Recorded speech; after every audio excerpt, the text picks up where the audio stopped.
Avery, whose show is this?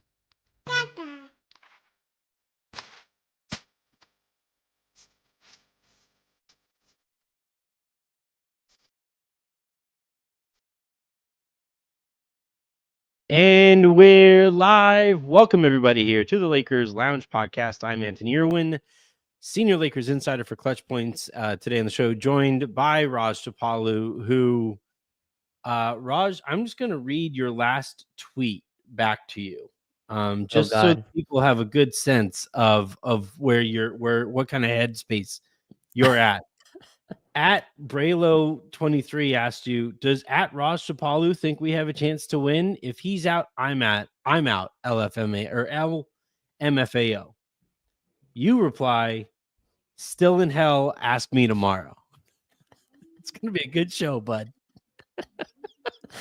I thought you were going to read the stat that I posted of us being 2-11 in our last 13 playoff games. So I thought that's the one you were going to read. No, it's funny. I think I've shared this on here before. I would like to know how many of those losses the Lakers held a fourth quarter lead for. Well, at least the first 4, right? Because against Denver, I believe we had a lead. Yeah, I would say for more than half of them, we were probably the Lakers had a lead in the fourth quarter. Right. Yeah.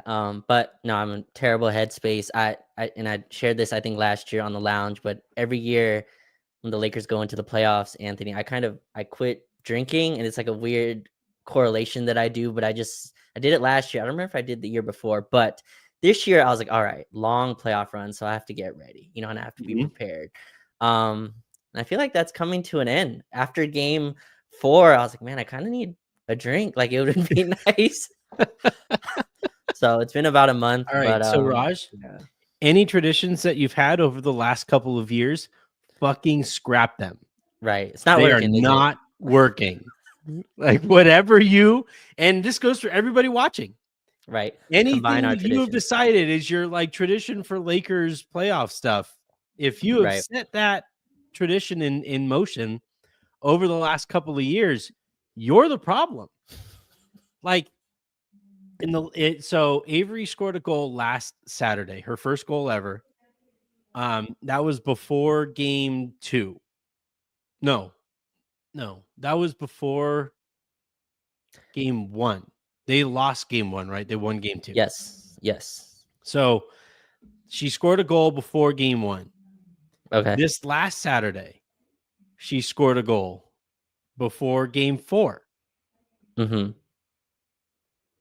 I might have to tell her to like take up defense. Like, like it might be that Avery is the problem in this series. And that's a good place to bring up what we're going to be talking about today. I want to take inventory. I just wrote a piece as promised for Clutch Points, talking about how the Lakers kind of arrived here and the irony that is the Lakers being so bereft at center after Anthony Davis begged them for years to go out and get a better center, and how that is currently sinking them in the post Anthony Davis era, in the beginning of the Luka Dončić era. So we're going to talk a little bit about that. We're going to talk about, obviously, the couple of games that we watched between the last time you and I talked on the pod.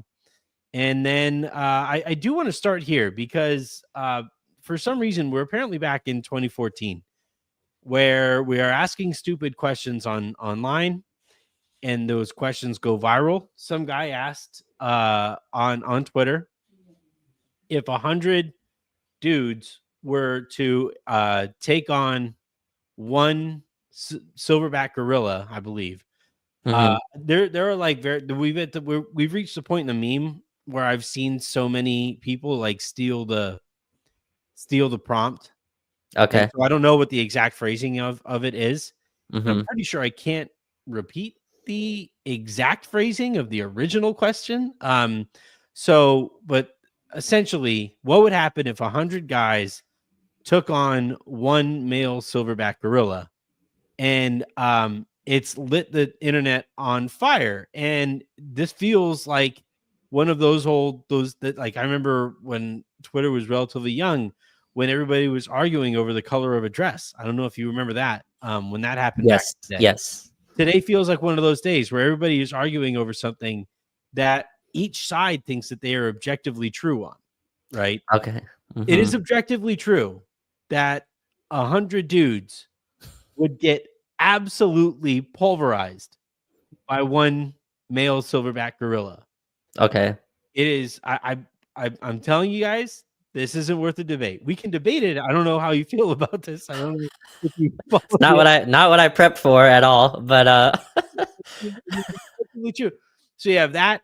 The ice bucket challenge is back. And Raj, I'm kind of wondering if we'd be better suited for this episode just to like sit back and reminisce on old memes rather than sure. about the last couple of Laker games. So Okay. we could talk about the last couple of Laker games, or I can explain memes to you for 30 minutes and Right. get out of here. I remember there's one meme that I would like to know where it's from, where there's a guy going, "Not great, Bob," and it's just that's kind of how I'm feeling. Mad Men? Okay. Yeah, the That- TV show Mad Men. Mm, Guy okay. steps into an elevator. He goes, "How's it going?" He looks back. "Not great, Bob." Really good. That elevator was particularly incredible for meme moments because that's the same TV show where one guy steps into the elevator. There's another guy standing there next to him, and the other guy asks him, "Hey," or says, "I don't know Oh, how yeah. you live with yourself." I feel bad for you or something like Yeah, that. yeah. And Don Draper goes, "I don't even know who you are." And then the doors close. Same Right. elevator, same elevator. Okay. Same TV show that provided my favorite meme or clip when it comes to NBA players whining about how difficult their lives are. That's what the money's for. Like that's the same TV show. It's all the same TV show. So anyway, Okay.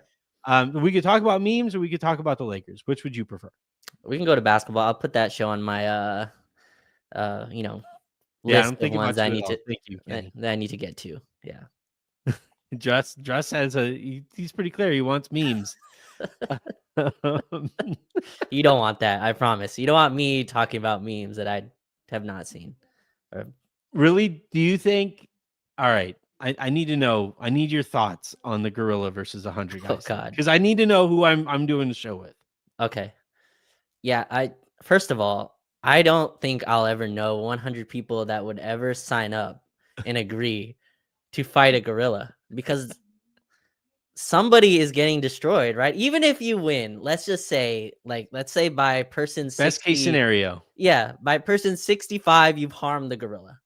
But the first 60 people are either done or their bones have been broken. Imagine being or first. There's got to be some game or decision making deciding who goes first. But yeah, that seems like an awful task. Again, I'm not really into animals, so I'm not 100% sure the the weight of the gorilla or the height that they can get to or the force that they can attack with. But I'm just gonna assume that it's a lot stronger than what we were made to battle. So I'm going with the gorilla out of the small knowledge that I have of gorillas and the knowledge I have of human beings is that the gorilla would win with a All lot that of it would people. take is what the gorilla would do to the first Right. guy.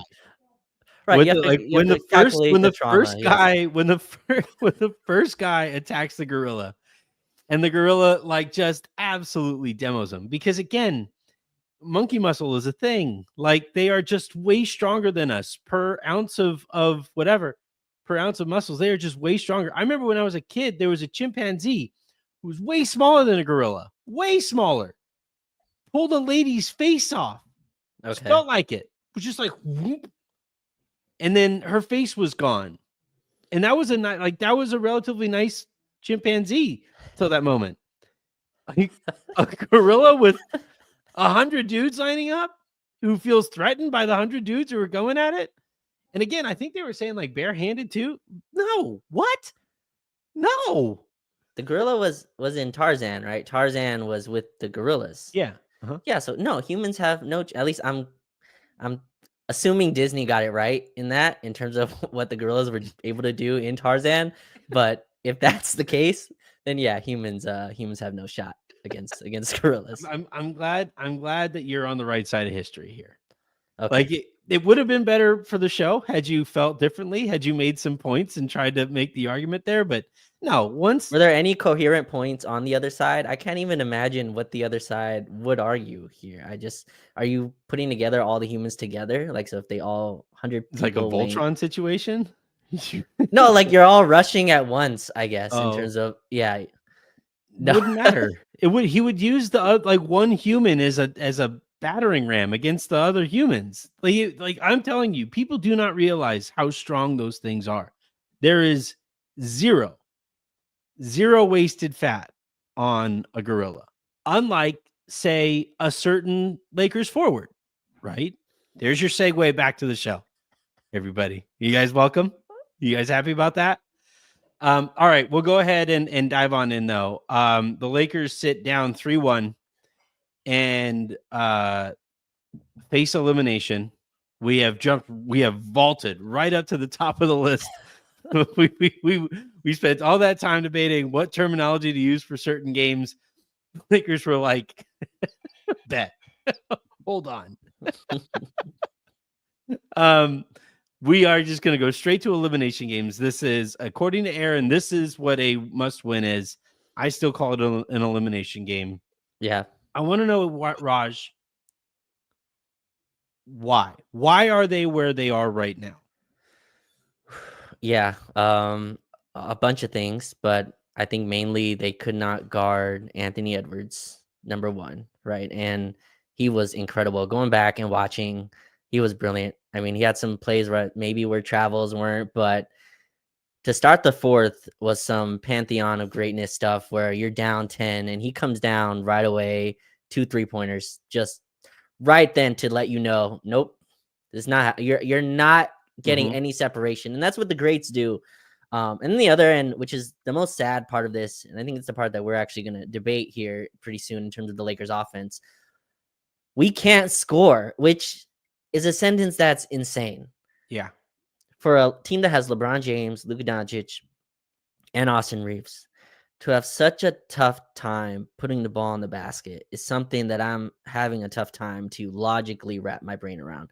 And I was thinking about this. We did post-game shows after every game against Denver.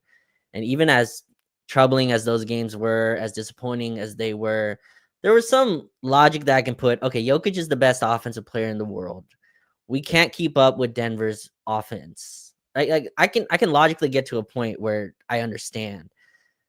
I mean, Minnesota is a good team. They have a good offensive star, and they have a great offensive star in Anthony Edwards. But you have maybe the 2 best shot creators to ever exist.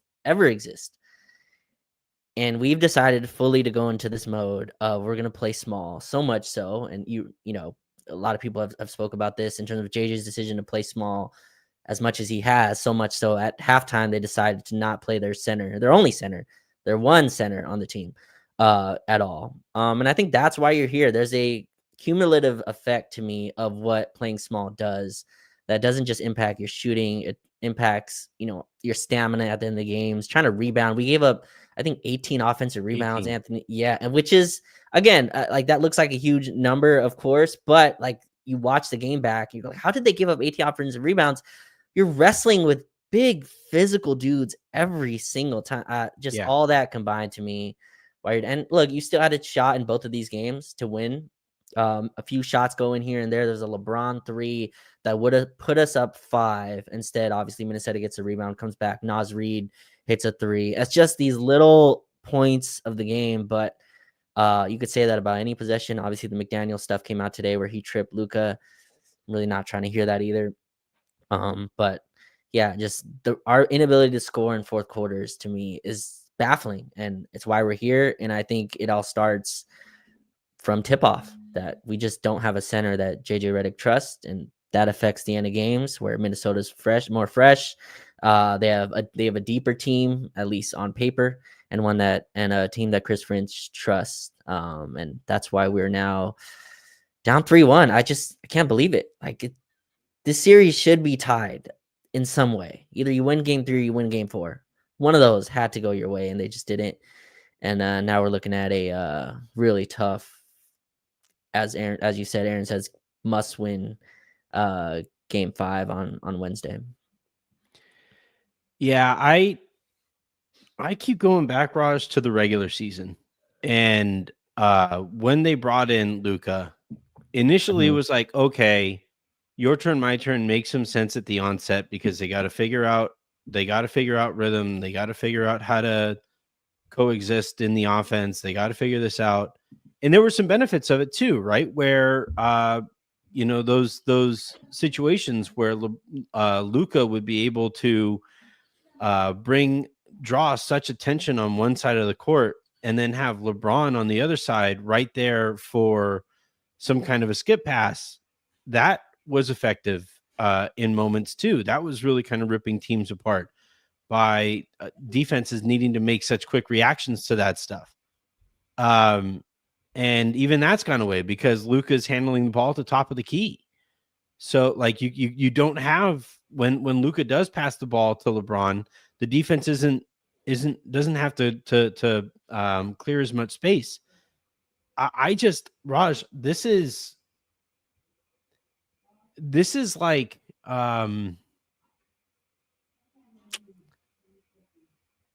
have you ever had to like have like a loaner phone for a little bit or a loaner car?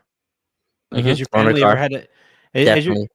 and you know how like when you have that loaner car and you're used to your car and your car, maybe it's a nicer car too, whatever. And you get into the loaner car and you're like, this is technically the same. I have to do the same thing in this. I have to get Sure. from point A to point B in this thing. But it is so freaking different from what I'm used to or what I envision when I step into a car because of what I'm used to. And Mhm. this offense, Raj, is a loaner car because it's like I identify that it is in fact a car. It is Sure. a vehicle. We know what they are trying to do, but it's so unidentifiable in terms of what I had in mind going into this. Where I'm thinking, and I think this is a version of the point you're making too, right? Where it's like you have Luka, you have LeBron, you have Austin. The idea of offensive creation, offensive initiation, like having engines to get your offense going. That was the least thing from my mind, the furthest thing from my mind coming into the series or coming Right. into the postseason was like, how are they going to get looks with those three guys? I never Sure. even thought that we would have this conversation. But to me, when I come down to like why they reside where they are, is because you've turned two of those guys into spot up shooters who just stand Right. there while one guy dribbles with 10 eyes all lined up on him. And I just think it's the most rudimentary offense. And like I saw some clips of the offense that Dallas ran last year. It wasn't this. It was Right. so much more dynamic. Well, And there's I don't think Kyrie is that much more of a dynamic creator than LeBron or Austin combined now. There's no excuse for the Lakers to mismatch hunt the way to the extent that they have this series. It's been complete idiocy. So what this reminds me of, I don't really have a good car example here, but this is not like you were watching the Mavericks drive one car and went, "Oh, I like that car. That Yeah, car goes fast. It's beating every other car." And then you went to buy that car and they're like, "Oh yeah, we have that car, but the wheels aren't the same or yeah, whatever." different trim. It's totally different, right? It looks the same from the outside. Once you get in, you're like, why are the seats all ripped? Like, why is Yeah, there no roof? It's just a constant yeah. sunroof on it. But no, if you go and PC watch, squeaks.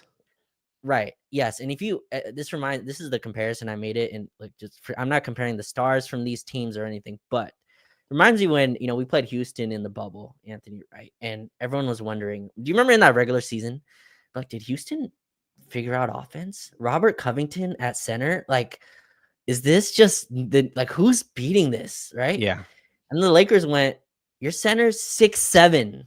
yeah. Like, you know what I mean? And like we had Anthony Davis at the time, so obviously it helped. And Dwight. But and Dwight, right? And JaVale. Your center's 6'7". Like, we're gonna bully you every time. And obviously they won game one off of the Lakers, I think, struggling shooting and all that stuff. But eventually, as that series wore down, the Lakers bullied that basketball team. Markieff Morris was a big part of that series as well. And I watched this team, And it feels like we galaxy brain basketball a little bit. And I'm not saying JJ did this purposely. I think if he had a center that he trusted, then he would go with the big. But that's the. Can I be honest? I need him to prove that to me. Well, but before you get to that, just because I think we were having this conversation, obviously offline. I came with some numbers, which is interesting. The Lakers and Mavs are running a similar amount of isolations, right? And Luka's actually more efficient this year than he was last year. He's putting up like 1.15 points per possession, not to go crazy in numbers, but that would be like second most efficient in the league. So he's incredible in isolations. Where it's died is in pick and roll basketball. Pick and roll, as the ball handler, Luka Dončić, and the numbers came out today, his usage is 34%. And a lot of that, Luka Dončić is running a pick. Now, a lot of those are pick and pop, so it's tough to kind of differentiate. But Anthony, he's scoring like 0.7 points per possession, which is if like you played 3-on-5 on offense. Like that's how terrible the efficiency is. And to me, where that's coming from is not having – you've removed the rim from the equation against a team that might have as much jokes as we put on Gobert, maybe the best rim protector, in one of the history of the league. They're hiding him on Rui Hachimura, who's a slow shooter. And Rui, credit, huge game 4 was massive. But still, that's a shot that Minnesota feels like Gobert can contest that and get back to. Not only that, he's less dynamic. So if you want to hunt Gobert, you have to kind of put him in the actions. This game besides the point. We took away the rim. So your whole threat, your whole offense is designed on hitting jump shots, which, can go in. And I think when it does, it looks good. Game 2, they went in. And we won. But Minnesota's defense is too good. Our offensive rating in the fourth quarter is like 82. And I think that's because the defense locks in. And the Lakers have no threat rolling to the basket. Luka Dončić is getting blitzed at half court, telling everybody, come up. There's no space. Gobert, Gobert's getting benched. But Naz Reid, Anthony Edwards, Jaden McDaniels, these are long wings that give you trouble. We can't score. And that's part of my reasoning why. But I think like the isolation scoring is actually okay. Like Luka's killing in an isolation scoring, but he doesn't have a rim threat to open up the passing lane for everyone else. So it's just him, to your point, everyone watching him do his thing, and it's been terrible. Luka had 2 assists and 4 turnovers in game 4? It's Luka Dončić. 2 assists. That's the thing, is that like the numbers might indicate that the ISO scoring is being effective, but I just keep going back to the ISO scoring takes LeBron and Austin out of the game. And so it's like you have to be like you're talking about. He's scoring at a rate that it would be the second best. He has to blow the best isolation scorer out of the water in order to make me feel like it's worthwhile to turn Luka or turn LeBron and Austin into. And by the way, the same can be said when the Lakers run pick and roll for the mere sake of getting so-and-so matched up against Austin and getting so-and-so matched up against LeBron. There's just, it's the same pitch. How often do we make the baseball analogy on in the playoffs? The Lakers have thrown one pitch all series.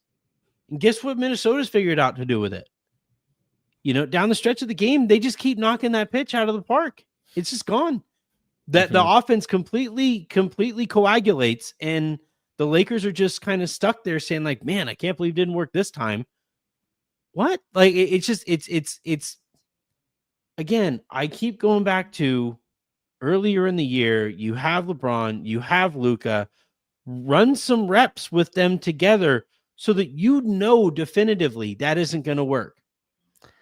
So that, because to me, Raj, this is always going to sit in, and then it's going to piss me off even more if they go into next season and they start running shit together and the offense is just this like fucking fireball that takes over teams night after night after night.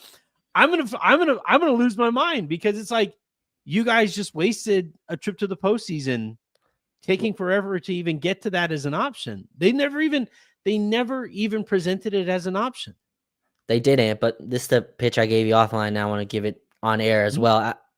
This is what, again, like, you have to know your personnel, right? And it's great that you and I think others are like, and we said this about LeBron and AD as well. Like, hey, why don't we run more LeBron and AD pick and roll? And obviously some of it is we ran switching. Some. They ran some. Lakers ran some. We saw it like a possession. But for the most part, that was not our late game offense, even in the biggest of leverage games. In the biggest leverage games, what is LeBron like? He likes an inverted ball screen with a guard, right? That's what he wants to attack. And a lot of times AD is on the side, and that's why a lot of the big shots that AD has hit are jump shots, and that's because LeBron creates the attention. So now let's move forward to the 25-year-old superstar you just brought in. Luka Dončić wants to hunt the opposite big man. Like, again, I don't know how anyone could watch Dallas last year and then come here going 5 out. And I think I like having a death lineup. I think you would want your death lineup, the one you go for the kill with, not something you have to start games off with. Yeah. But in any case, I understand why that's our best lineup. Look, Dallas went Starting PJ a meal with a 12-ounce ribeye.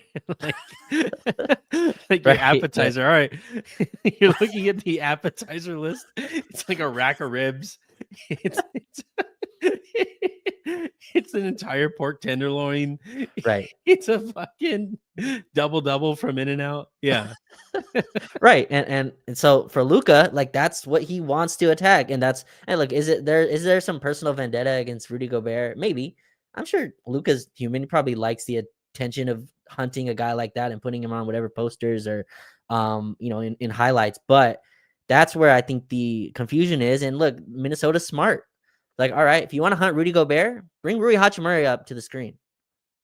He's involved every time. And people are coming at me, why is Rui, so involved? Because he's the one that Gobert's guarding. That's who Luka wants to attack. So that's why, again, not having a big man that not only hurts you on laws, but helps you on offensive rebounds. Like, there's a combination to series that Minnesota is starting to dominate. And you see this when a team starts to win, all these kind of stats start to lean in their favor. And I think that's why. But Anthony, what do you think, I guess, of that part of it? Just this is what Luka's preference. Like, he doesn't want to hunt another wing. He doesn't want to involve another wing in the action unless it's a small guard like Mike Conley. And even then, how many times has Luka hunted Mike Conley in this series? I don't Not think much. I don't think Dante DiVincenzo has guarded him more than 2 or 3 possessions. Right. Same goes for Mike Conley. It's Right. just the bigs. He's taking on these guys who he doesn't have a size advantage over. He doesn't have He has a quickness. Somewhat, like, Maybe not so against Naz he's Reid, got but he's gotten by a couple of them on a couple possessions. But again, it also takes up so much of the shot clock for them to even get that look too. yes. It's like they go into these possessions and that's the only option. You run something and then go to that if you have to. It takes 3 seconds to set up a pick and roll with whoever Rudy is guarding, right?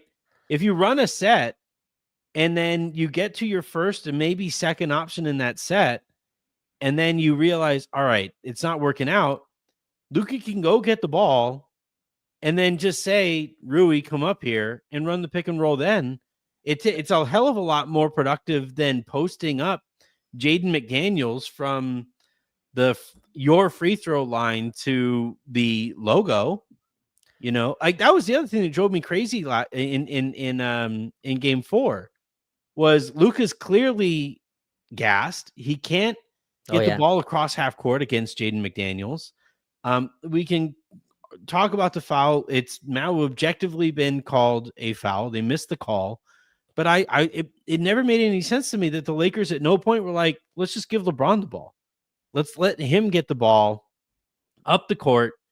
And if we're going to go to Luka ball, we can go to Luka ball, but we can go to it with like 3 or 4 more seconds. And he's less gassed by not having to bring the ball up against Jaden McDaniels. There's just no creative thought process here. It's the same. I likened it to trying to beat a screw into a piece of wood. No, man, like occasionally go with the screwdriver. Just try it out. I bet you it's going to work all right. You know how coaches always say you should practice tired, right? It's a common thing that you need to practice tired.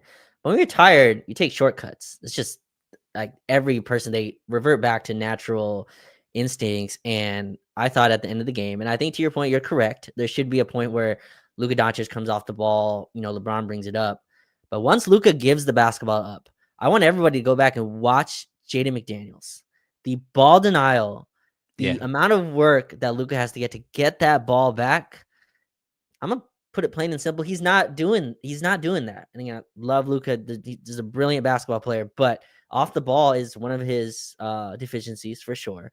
Not a guy that's going to curl off screens very hard. And that's another part of this that's really frustrating. Our screen setting was terrible, just absolutely disgusting. Screening just for the sake of it, not actually screening to get anybody open, not making any contact, all that stuff, again, that comes when you're exhausted. So I don't know how to, I guess give bail for playing the full 24 minutes in the second half, how tired they were. The shots LeBron, Luka were taking were these, I can get this anytime. We're not gonna get anything better than this because how hard we have to work to get something else. I'm just gonna take this. But yeah, it's the other part of this too. That's why the ball is in Luka's hands. JJ Redick was saying, come screen, somebody come screen. The issue with that, and I don't think people are wrong, is you bring a second defender, right? Whoever's coming they're not just gonna let Jaden McDaniels get screened off. By the way, Jaden McDaniels fighting against switches, something that you've been asking for. Jaden McDaniels is like, we are not switching. I'm on you. You can pass this ball to Rui Hachimura. Go ahead. Naz Reid is going to try to come back. Rui can hit a three. I'm staying on you. And yeah, that's the other part of this too. So, but that's the thing, Raj. It's like, okay, fine. That's the Jaden McDaniels wants to face guard Luka 50 feet away from the basket so that Luka doesn't get the ball back. That means you pulled an entire defender 50 feet from the basket so that Austin and LeBron can go to work with that much more space. Like, this idea that every possession had to go through Luka is maddening to me. And right. I know that, like, there are Luka stands. I see it right here. I'm going to call you nincompoop because that's what it looks like. But like these people who like come out of their shanties and they yell at us for pointing out, hey man, I think either Luka has to get into better shape and handle the second half offense a little bit better than he did, or the Lakers should just roll some of their offense through Austin and LeBron, who, by the way, before the Luka trade, were one of the more dynamic down the stretch options of any team in the league. Yeah. We just haven't seen any of it. It's just disappeared completely. And I don't know if it's a matter of like endearing themselves to Luka so that he signs the extension. I don't know if it's a comfort factor there. I know part of it is because he doesn't really do much off of the ball. So it's like, if you're going to have Luka on the court, then you have to have him with the ball. He's not going to do anything for you. It's hard-esque. But like at the end of the day, though, if it takes Jaden McDaniels, who is their best perimeter defender, completely out of the play, and it allows LeBron and Austin to run a pick and roll with McDaniels standing 60 feet, 50 feet from the basket, then cool. Try it. See what happens. Sure. It wasn't even broached as an option. And that's when I asked the question about, like, I have two kind of key figures in why the Lakers are where they are right now. I think first and foremost is Rob Pelinka. We'll talk about him in a bit. But I think JJ Redick and that coaching staff has to own this too. They've been pantsed by Minnesota's coaching staff, by Chris Finch and that Minnesota coaching staff. Just thoroughly pantsed. The idea of a north and south pick and roll, not a thing. Apparently, they aren't interested in setting that. It's the defense that they've run, I think, has also been kind of monolithic, and Minnesota down the stretch has figured out how to pick on that, and there hasn't been very much defensive adjustment from the Lakers other than go zone and hope that Anthony Edwards doesn't dribble by everybody. Like, I think JJ has had a brutal series.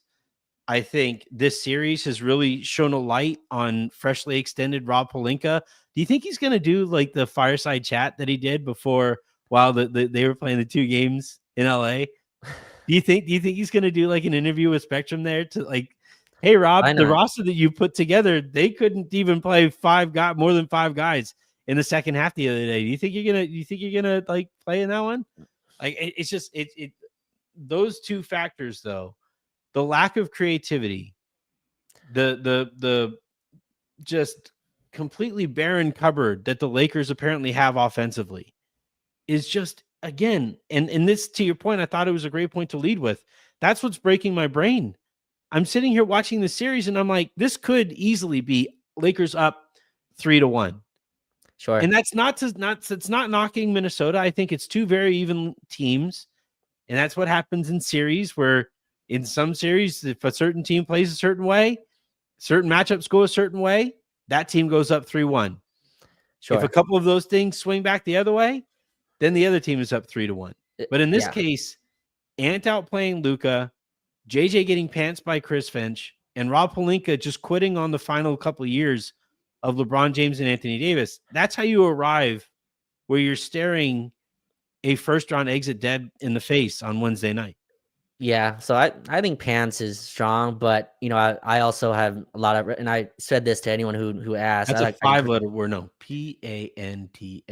So right, 6. My bad. So, right. All right. P word. Right. But no. Look, Chris Finch is an awesome coach, and I think being out coached by Chris Finch in your first playoff scene, there's no shame in that. Now, obviously, there's some issues that went on, and I think Chris Finch going to Naz Reid, like Chris Finch benching Rudy Gobert late in fourth quarters, that's something that I feel like you need some type of I guess experience with, and just ability to understand that your locker room knows you to do that. And he's done that in the last few games, and I think that's really worked for them. They've benched Rudy Gobert, Naz Reid at the 5. We've had no answer for that. And then people keep saying this is JJ's decision, and I know it is, but we have experienced coaches on this staff, Anthony. And to me, the idea that you can't trust Gabe Vincent or Jared Vanderbilt or Jordan Goodwin for 3 minutes and a half, You mean they have the coach who used to get routinely worked by LeBron and Nate McMillan, and then they have Scott Brooks, who also ran into brick walls.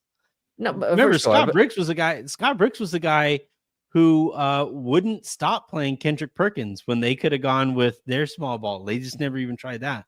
Anyway, with Serge at the 5. But in any case, I'm shocked that and again, that was a gamble. They rolled the dice on that, and I feel like that it came back. And if I was, obviously wasn't asked, but if I was giving any advice on that, I 100% knew that game was going to go down the wire. There was no chance in hell the Lakers were going to blow out the Wolves, and the Lakers are dead in terms of their energy. So those two things obviously blew up. But again, I come back to obviously the offense, but Anthony Edwards ascended. Like, you look at game 3 and 4, the whole idea of getting Luka Dončić and the whole thought process was, man, Lakers have the best 2 closers in the game.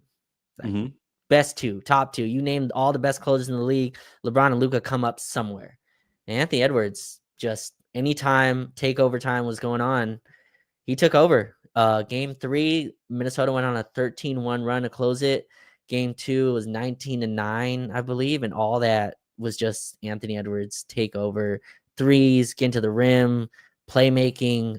So I give him credit for that too. But frustrating. And the Lakers are going to regret this. Like, I understand this was a house money year. Like, I totally understand. For most, I mean, I don't like that phrasing, but I'm seeing it come out now, right? Oh, everyone knew this was. I mean, that's not true. When the Lakers beat Oklahoma City a few weeks ago, there was a lot rewriting history there. There's a lot of people going, "Oh, this is the second best team," including me.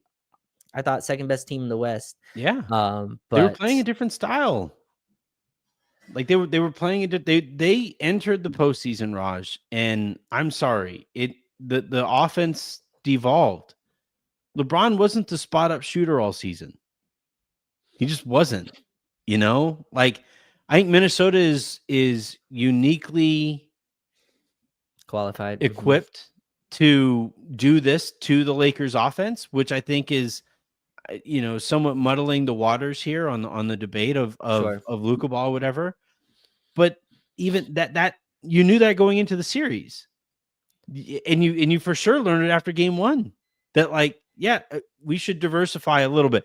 I'm not saying ditch mismatch hunting altogether, because as you said, Luka in isolation, this series has been really good. I just don't think it's been so good that you spam it to a point where Austin doesn't score in the first half and has looked completely out of rhythm all series. And part of that is the athleticism. Some of it's the physicality. I think Austin owns some of this too.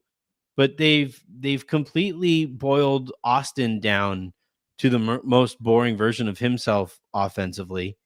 And again, I just once, man, have LeBron come up and set a vertical screen for Luka and just see what happens.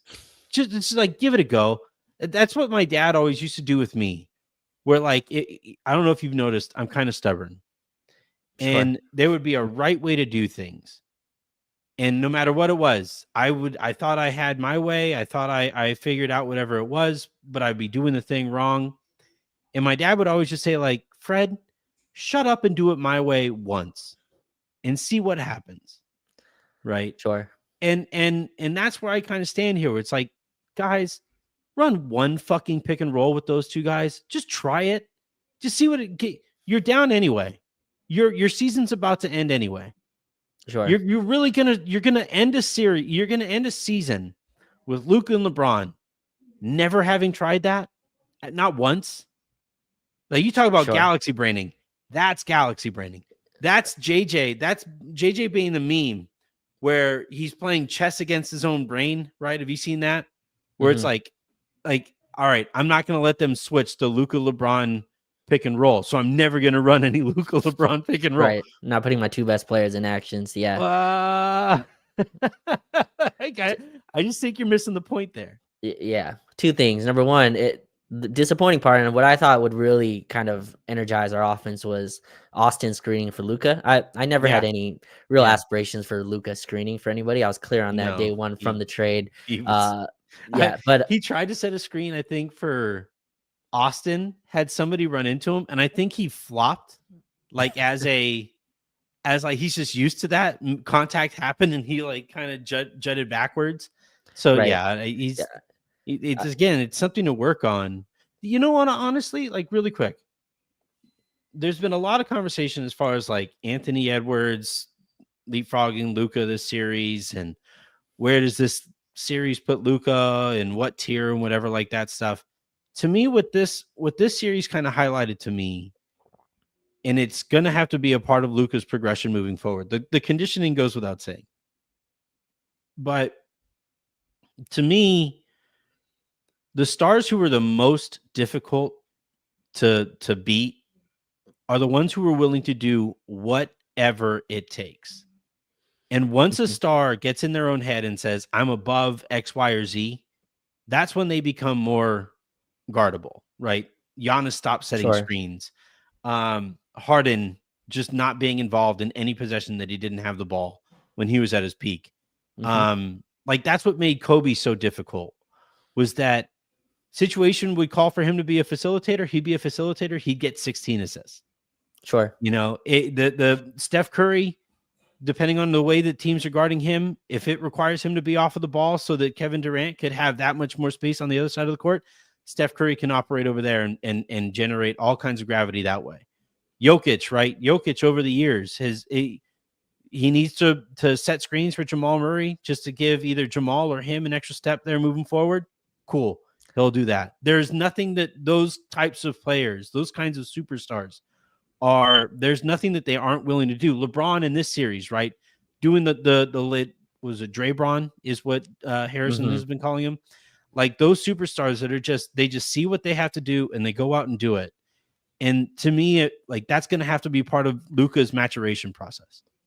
I was watching Warriors Rockets the other day, and like watching Steph, he was being face guarded the whole game. And obviously Steph's done this so long now that he's not bothered by it, but very easily for Steph to go, I'm being face guarded. I can't move. They're fouling me every time, which is kind of true when you're watching and you're focusing on it. They also can't call it every time. So Warriors fans, I'm not giving you all the bail here, but in any case, but Steph is like, oh, he's an inch off me. I got him off. Now I got my three. Like great players don't just take what the defense gives them. They take what they want. Right. And I think that's the evolution. It's also a bit of a balance. I think I think it's a balance. It is, but I guess how I'm relating this. And again, it's not supposed to be just an attack Luka plays, but it's just you're watching the games and Luka's the most involved.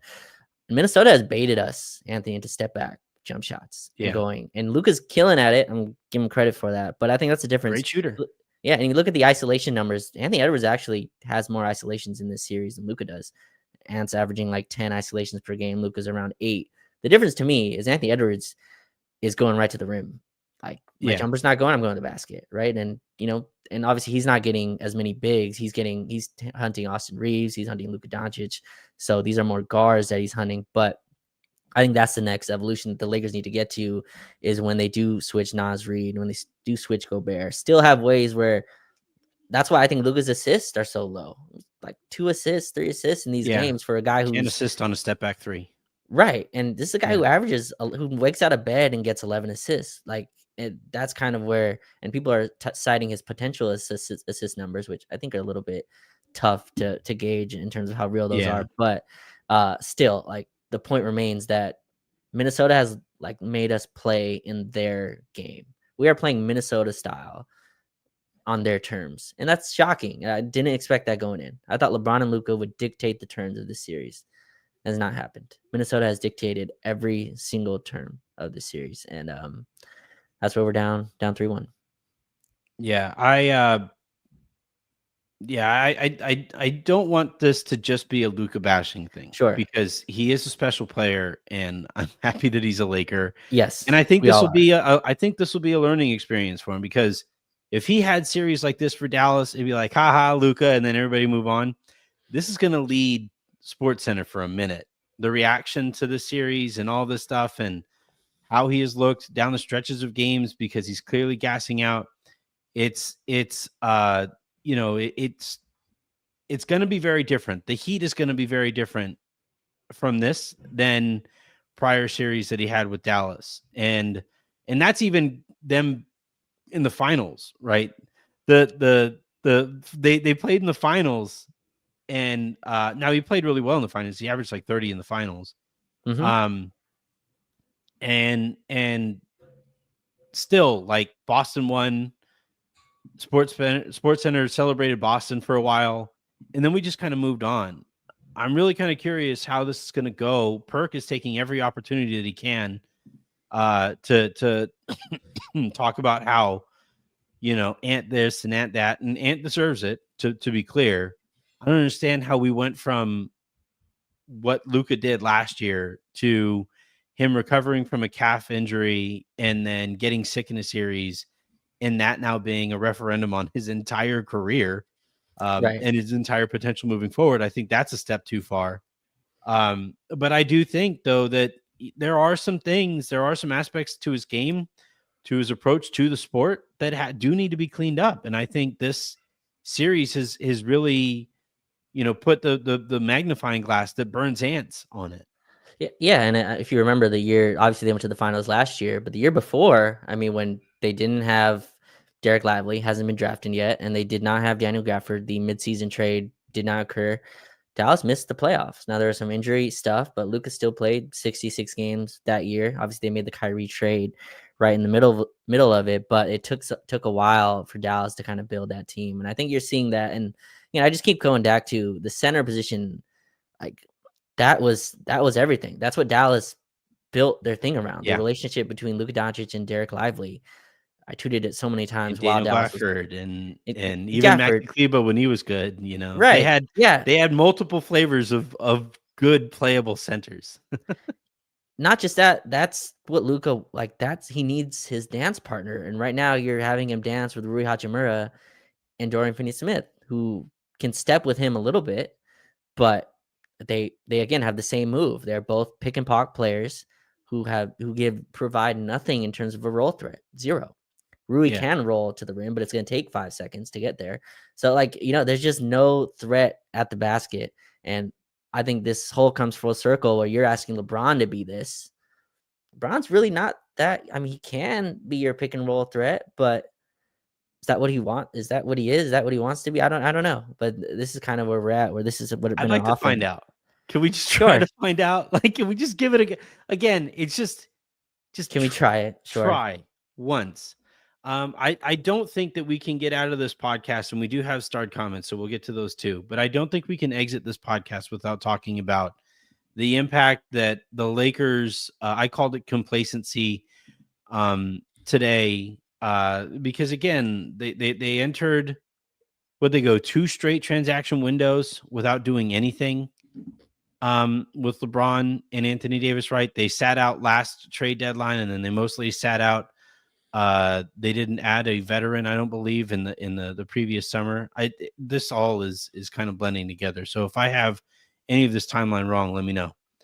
But essentially, what became clear, especially after like Jeannie Buss went out and talked about the trade, what became pretty clear there was that the Lakers were just kind of riding it out. They were going to keep their powder dry, and they were going to be prepared for whatever opportunity that they might have on the other side of LeBron and Anthony Davis. And my thing is, so long as you have two of those guys, you have those two guys, you should still consider yourself a contender. You should still be pushing chips into the middle of the table so that you can offer those guys a feasible chance in the postseason. And Anthony Davis thought that one of the ways that they should go about doing that was providing him a center so that shit didn't completely hit the fan every time his butt hit the bench. And the Lakers clearly disagreed. They only used they only brought in veteran minimum centers, and those guys have not panned out. They swung and missed on some guys there. I think the closest thing to panning out was Jackson, obviously, but even he clearly is not of the caliber of center that AD had in mind. AD and Jackson barely shared the court together this season as well.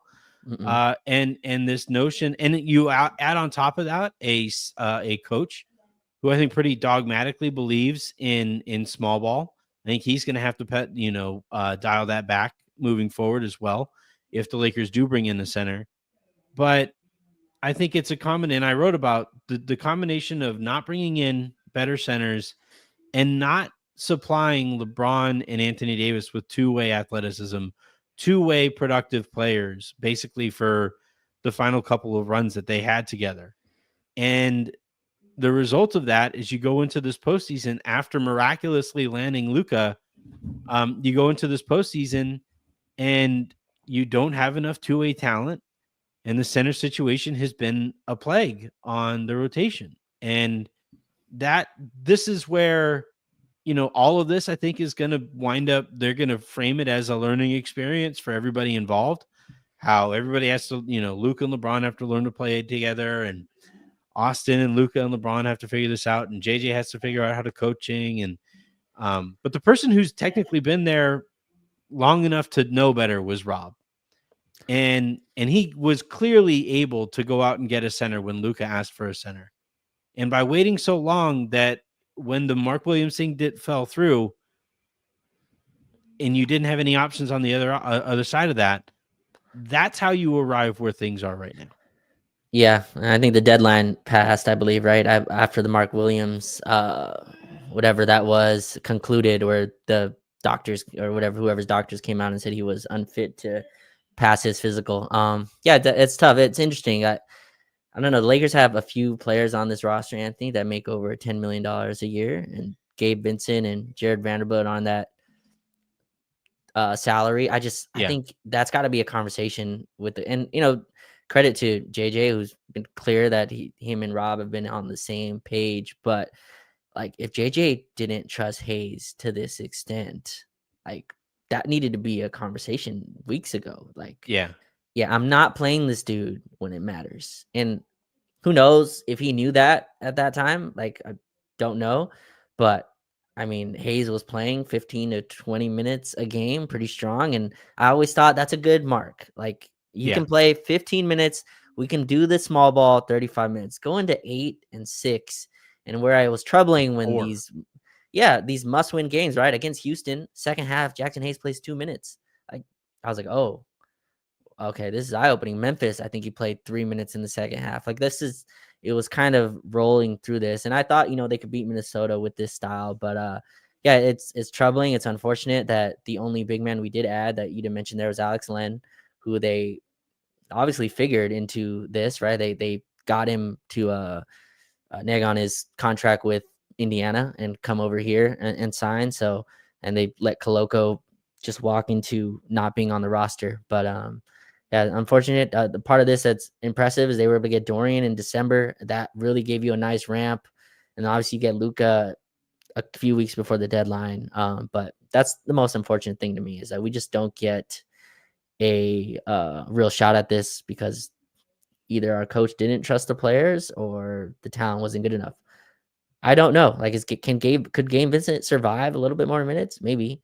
I think if you were gonna, Vanderbilt played a crucial role in a lot of big games, and to now just shut him out, like how I see Anthony, there's no perfect roster. Maybe Boston, maybe Cleveland, but even those guys, like Cleveland's playing Ty Jerome a ton of minutes, who's played well, but he has some deficiencies in his game, right? Max Strus isn't a perfect player. Boston has a few guys like this as well, where these aren't perfect players, but the coach finds ways to make them productive. And I think it's unfortunate, and this is part of being the rookie head coach that you figure out, I'm sure, with having, getting the experience. But yeah, having a team where you trust 5 players, that's really tough to win in any session, especially the postseason, where every minute is even more taxing than the regular season. But yeah, it's unfortunate. Hopefully they, are able to go in the off season. I don't even want to talk about the off season yet. It's just that.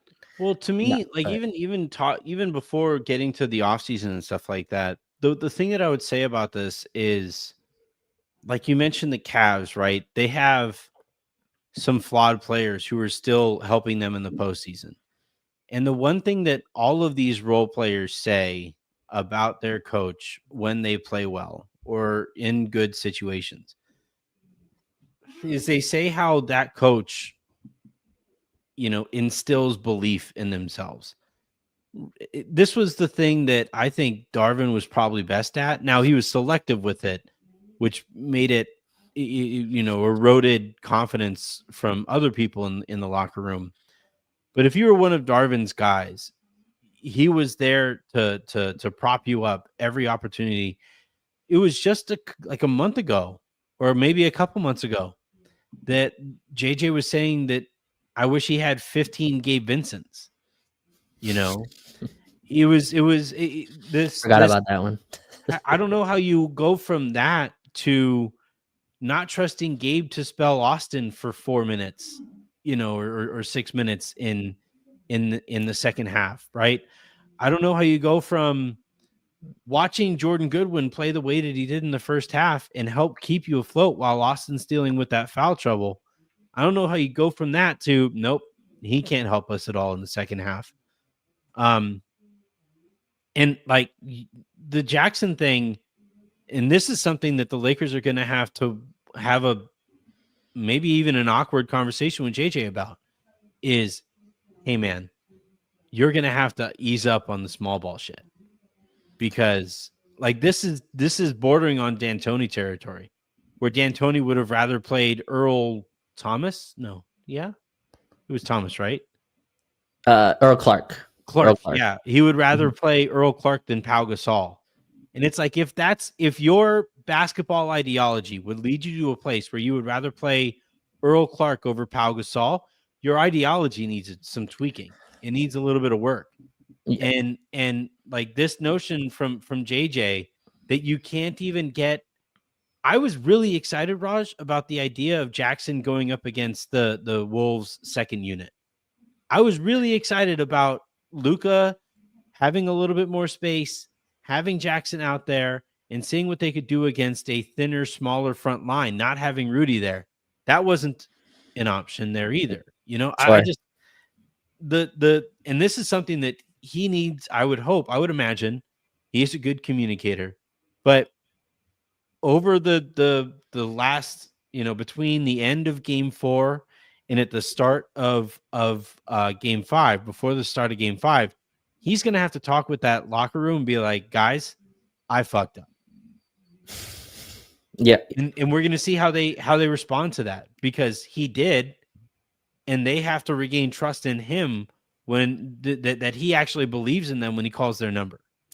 Yeah. I'm not sure if he lost. Like, again, JJ had a solid coaching year. I mean, 50 wins in your fifth season. Absolutely. Yeah. Right. So, and so regular season. For sure. Great regular season. And again, I think Minnesota's I think most people, and I try to pitch this, before the series started, that Minnesota is a very underrated basketball team. They were 17-3, I think, going into the playoffs.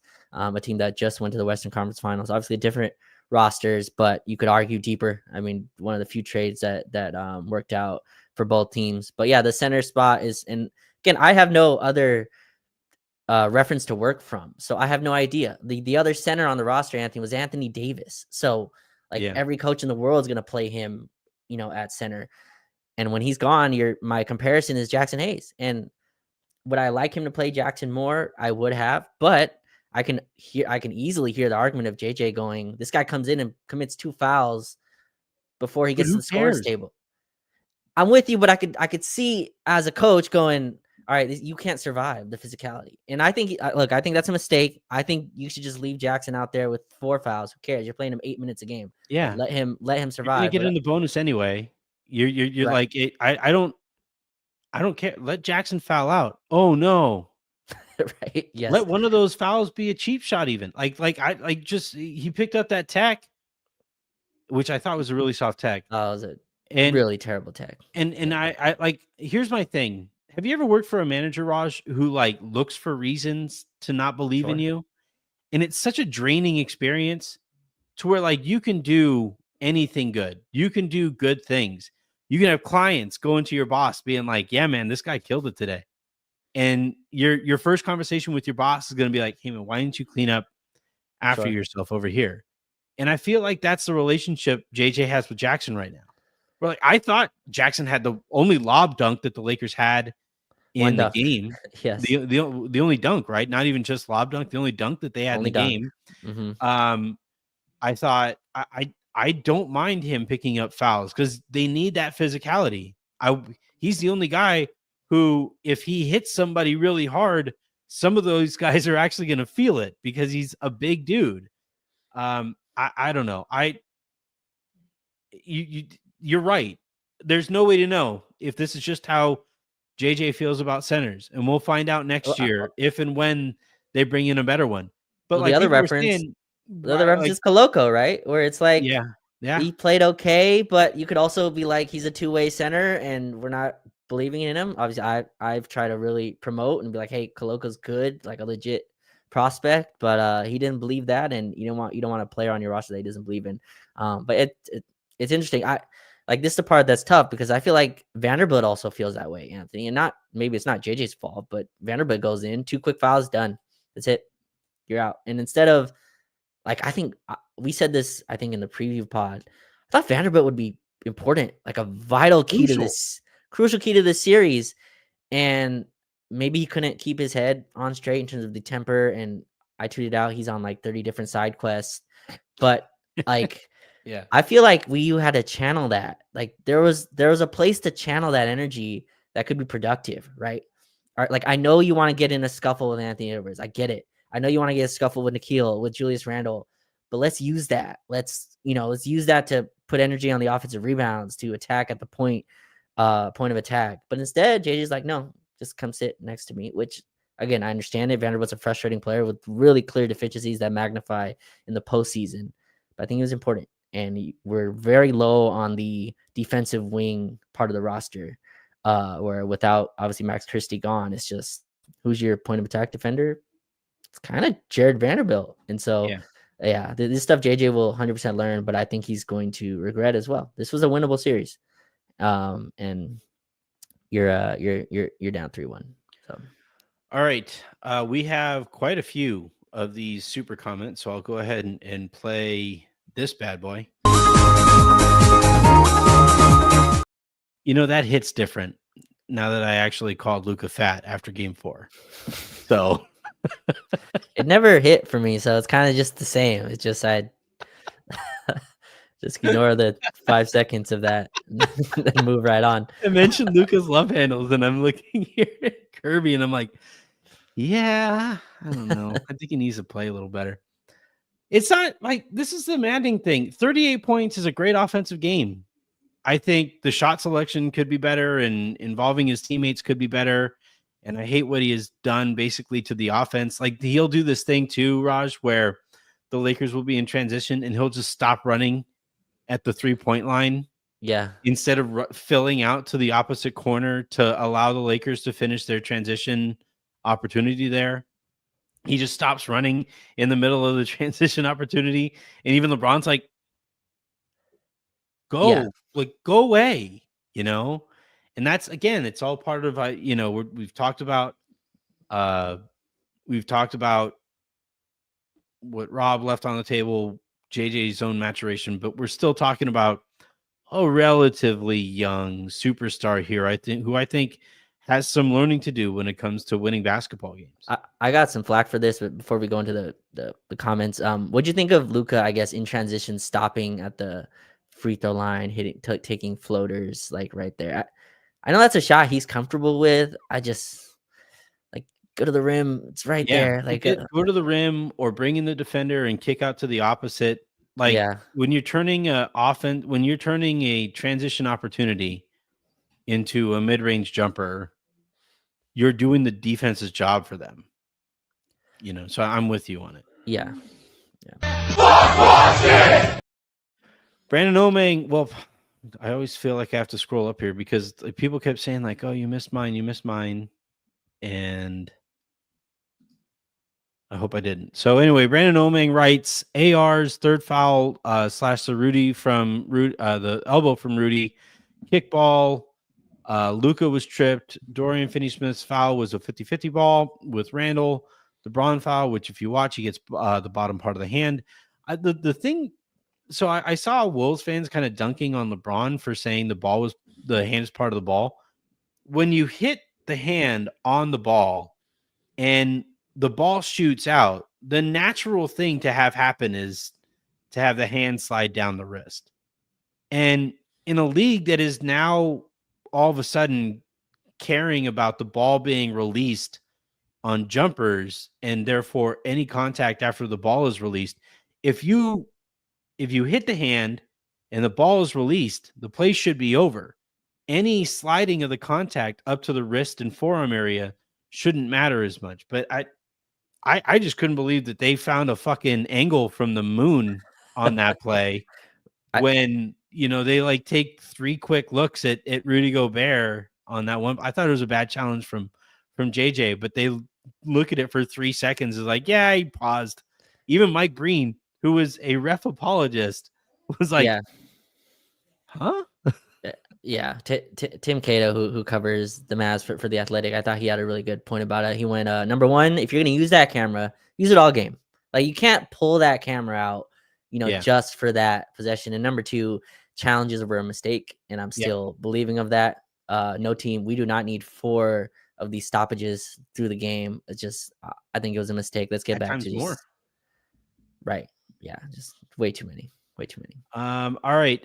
So yeah, I guess in the end of it, I said that I thought the refereeing was bad in game 4. But like, I want to be clear when I say something like that, I think the far bigger problem is the Lakers giving up 18 offensive rebounds.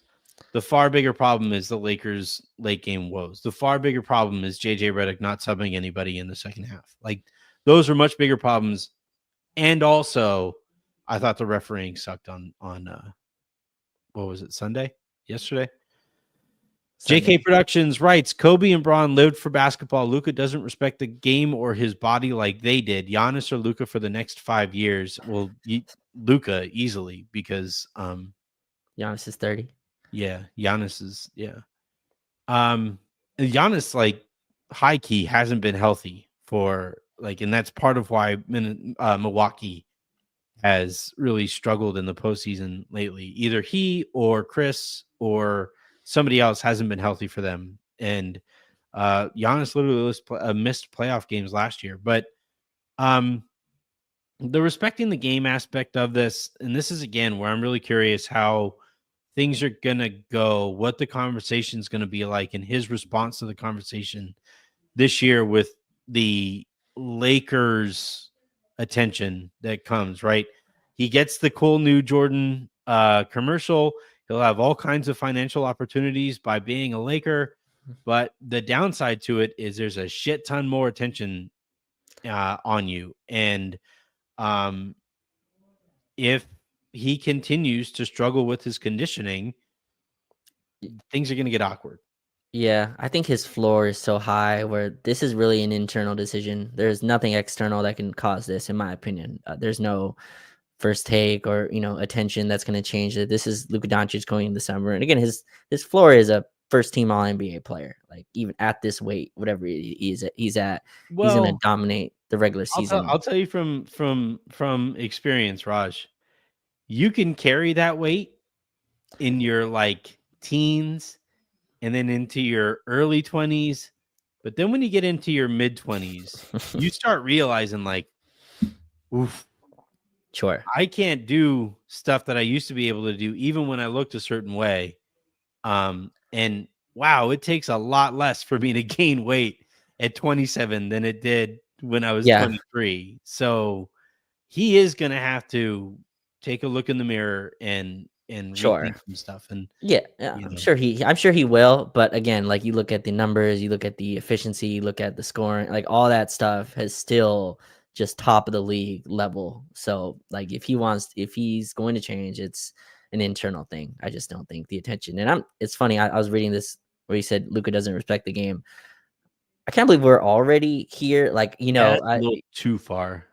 But I'm not picking on Jason here. I feel like I've seen this around. I'm like, man, Luka was treated here just a few months ago, and it was absolute jubilation. And we're already like the comments starting to. No, for sure. I didn't think it would be that quick. You have no, man. Like you're the best player for the Los Angeles Lakers, man. You have immense expectations on you. That's what made Kobe. Like Kobe dealing with that for 20 years is legitimately insane. Like meeting that pressure and welcoming it. Yeah, welcoming it to the extent that he did over 2 decades is legitimately insane.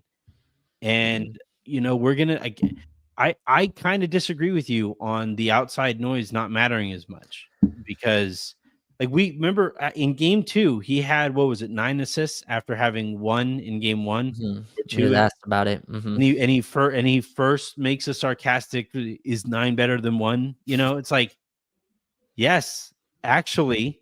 And you guys won, Luka. Like, yeah, there's my show. There's the way that you're going to be talked about on ESPN. There's the way that you're going to be talked by the guys on TNT, and eventually it'll be Amazon, and eventually it'll be NBC again.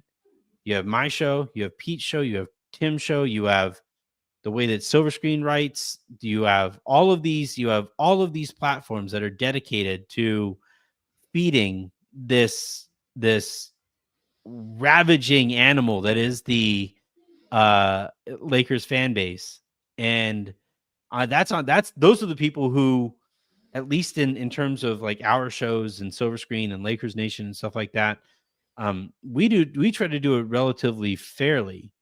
And then you like go look at the comments every time the Lakers tweeted out the score down the stretch of that game as it got closer or after the game. That's a bunch of noise that he's going to hear, and he's going to feel that. And Russ didn't handle it well. I thought there were some times where AD didn't handle it all that well, and we're going to see how Luka now handles it. I think LeBron, to his credit, has handled it really well. He's handled it because they've won, right? I mean, that's that's part of it too, right? Luka went 1 for 6 in the fourth quarter. LeBron goes 0 for 1. Austin 2 for 7 or whatever it is. Like that's, to me, the results are gonna push all of this. But no, I'm with you. I'm sure it'll maybe impact a little. I think Luka's been a star since he was 14. Like it's just this is on him. And I don't even care if it impacts it. I don't care if he needs the external push. I don't care what it takes. You need to come into next season better conditioned. And again, there's context here. He was just puking his brains out 36 hours before that game. Sure. That's what made playing him for 24 straight minutes even more ridiculous. He played 40 in the stomach virus game. He I don't know if like he did the on-court load management thing, right, in game 3. I'm technically here, but I'm actually over there. But but yeah, like it is a thing that he is going to have to get better with, and we'll see if he does. Mm-hmm. Brandon Omeng writes, I get there are challenges now, but what happened to the 2-minute review? Oh, those are gone. They don't do that anymore. There are no officiated. They don't the referees don't get to say here's the call, but we're going to go look at it. Games were too long, way too long when they were doing that. Yeah. Yeah. Also, it feels like when we play Physical, it's a foul, but when Minnie does, it's not. I think I always go back to Minnesota fouls every play, and they're not going to call every one of the fouls. The Lakers don't foul every play, so when they foul, it sticks out, and the referees call it. And on top of it, they just played 2 games in Minnesota where the crowd was incredible. more physical team usually gets the more leeway. It's just how it works. Minnesota's more physical, and they've got the advantage in that manner. JK Productions, why was the Dallas roster better than this roster? I don't know that I mean, the clear difference is the center position, that's the starting point. But I'm also like, that team didn't have LeBron. Yeah. So to me, the bigger deal was I think Jason Kidd is a lot better coach than JJ is right now. I think he at least coached in the postseason better than JJ did this series. Okay, I can give you that. I'm not sure I'll go. He's a better coach. Like I think if they called a swap, I would say no. I'd rather have JJ as the coach. But I think I guess Jason Kidd had a better run because he's had more playoff success. But yeah, I don't know. It's just it's almost impossible to do that math because of how different the center situations are. Right. We have never seen a team with this bad of a center situation before in the postseason. It's not. They don't have a center. They basically removed that from it's like the NBA All NBA awards, right? I think they moved the center, removed the center, or whatever it was. The Lakers have pretty much done that on their team, so it's tough to. That's the part that's going to haunt me this whole summer is kind of how big did that matter versus the talent, right? The talent I think is unarguable. The Lakers have more talent than that Mavs roster, but the team fit was way more cleaner in Dallas, and the chemistry came right away. I mean, Luka took a rookie center to the finals. I mean, that's just kind of the talent that he has. Good rookie. He was a good rookie, but I mean, again, nothing against Derek Lively, but if you watch him without Luka Dončić, and obviously without Kyrie Irving too, but like when Max Christie is running your ball screens, we love Max Christie, but it's a big drop. Changes your effectiveness is all I'm saying. So tough to compare those rosters. I see just Draymond has a technical foul right now. Do you think he'll be able to say more to the referee than Jackson Hayes did when he picked up his tee? Absolutely. Jackson Hayes did not. I'm not sure Jackson said anything. He probably looked his way and went, "You're Jackson Hayes?" No. Technical foul. I saw that video. All right. Luka, Bron, AR, and Rui. Besides those 4, highest score in the series was 8. Naz Reid has 3 double-figure games with a 23-point game. We have 5 players. I just flatly disagree. I just think the Lakers have been pulled so far in one direction ideologically that we have basically dictated that Gabe is a worse version of himself and Vando is worse. That's the part that I'm having trouble with. Gabe fits your 5-out spaced tough guard that can change between positions. Gabe plays 1, 2, sometimes guards 3s. Vando's a very. When was the last time you saw Gabe dribble? But he doesn't have to. Like that's like Rui's not dribbling. So this is always the argument that takes place between people who played, and not saying you. I know you played. Mm-hmm. I know you played, but this is always the argument that takes place between like analytical analysts and people who played. Is this notion that like Gabe should just be ready? He should just stay ready. Just stay ready. Just stay ready. But if you never touch the ball, it's impossible to get into a rhythm. Like it's just really difficult to get into a rhythm. I also think Minnesota has done a really good job of moving Gabe out of the spots that he shoots the best from and speeding him up, speeding Austin up on the catch and stuff like that. I think that has really impacted. But like this was my problem with Harden, and this is my problem now with Luka. And at times it was my problem, even like with Kobe, was like you can't dominate every single possession and then be like, here, Devin George, go make me a bucket. Like you're open, Right. you have to shoot here. And yes, it is technically Devin's job to shoot there, but He hasn't touched the ball in if 15 you have, minutes. yeah, if you're just sitting there, it's like, am I allowed to shoot? Can I shoot? Can I only shoot when there's like 5 seconds left on the shot clock? Is that how this is going to work? Like, it's just really difficult to play the way that they are expecting Gabe and Dorian and even Austin to play. I just don't think it's a sustainable model. That's what I was going to extend to is Austin. You can put Austin in that conversation as well, right? Austin took 7 shots in the fourth quarter, all 3-pointers.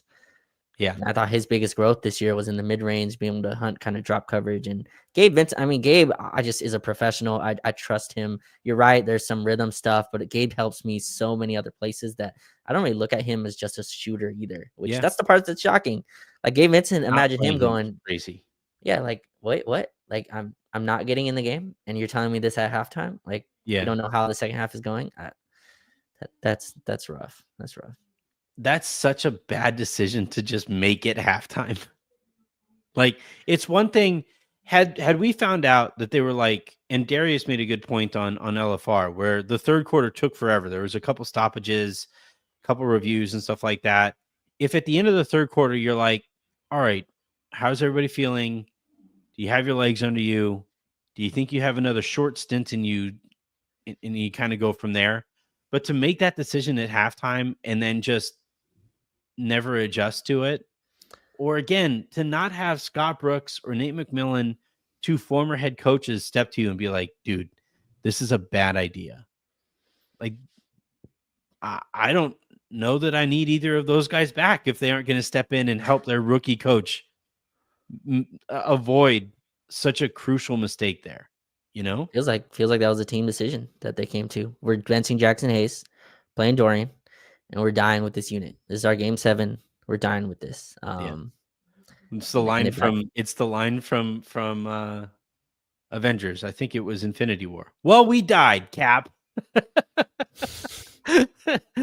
JK Productions, game 1, not game 2, and 3 is what will haunt me. Yeah, I mean, like entering the series with as lackadaisically as they did, you know, like if you win game 1, and then you take care of business, even in a close win in game 2, you can have 2 of these really frustrating losses in Minnesota, right?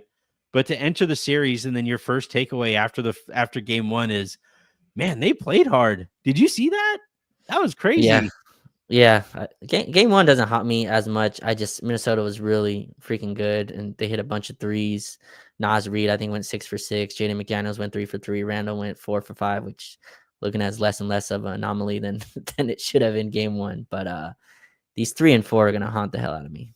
Should be winning one of these. But Tyndall writes, Hayes, Vando, and Goodwin combined for 29 points in the series. It is crazy that even Goodwin doesn't feel like he's that open that often.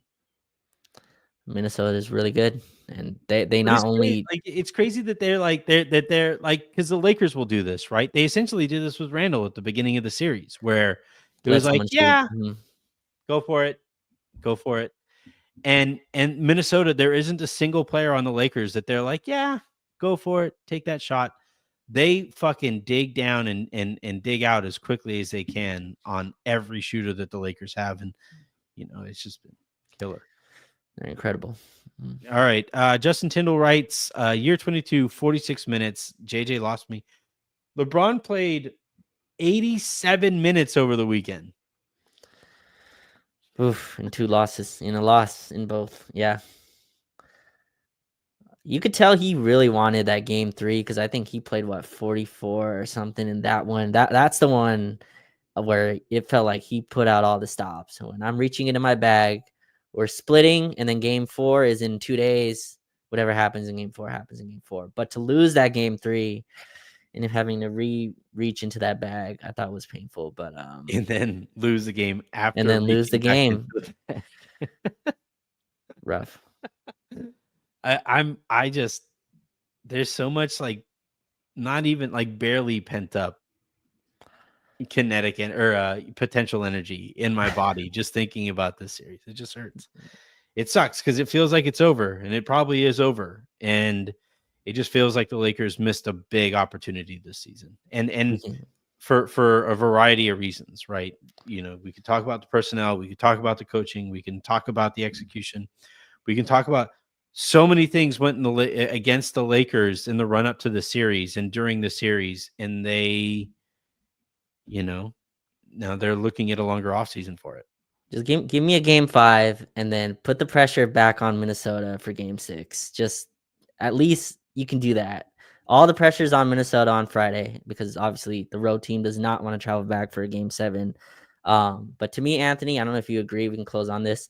I feel like game 5 is the most difficult game. Not only because you go home, obviously, if you lose, but I feel like the energy required to kind of not think about, man, if we lose, that's it. Like my summer starts. I'm home already. You know, I'm not saying these creep in with these competitors, but that's the part in game. There's always that point in game 5. Me and you have seen many elimination games now and been on the right side of them where there's a point in every elimination game where the team that can send you home goes on that mini run.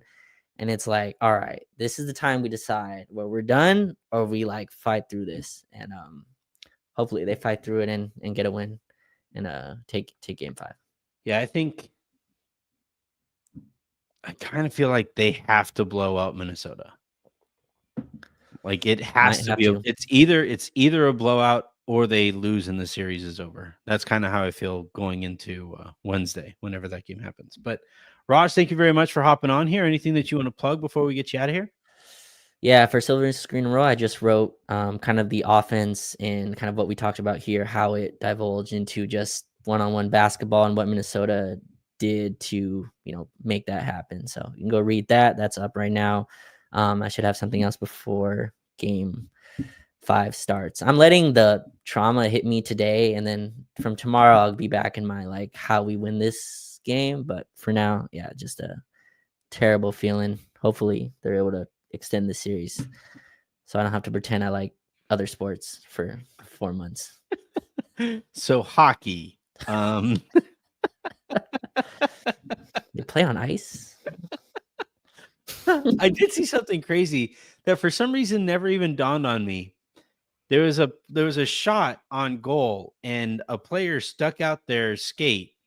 Okay. And the puck hit the skate and the player's skate broke, and this piece of sharp ass metal, it just comes dislodged from that's an element of terror that I don't need in a sport.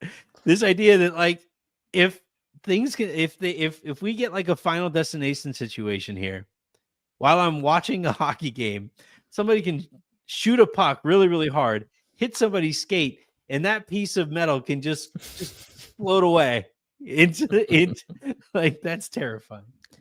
Final Destination, another movie I've got to put on my bucket list to watch. I understand the phrasing though. I understand like it means the world is ending, right, or something like that. Yeah. Oh, they gave him a flagrant. So I guess right now, so I told you Draymond already has a T, and instead of throwing him out with a second T, they gave him a flagrant. So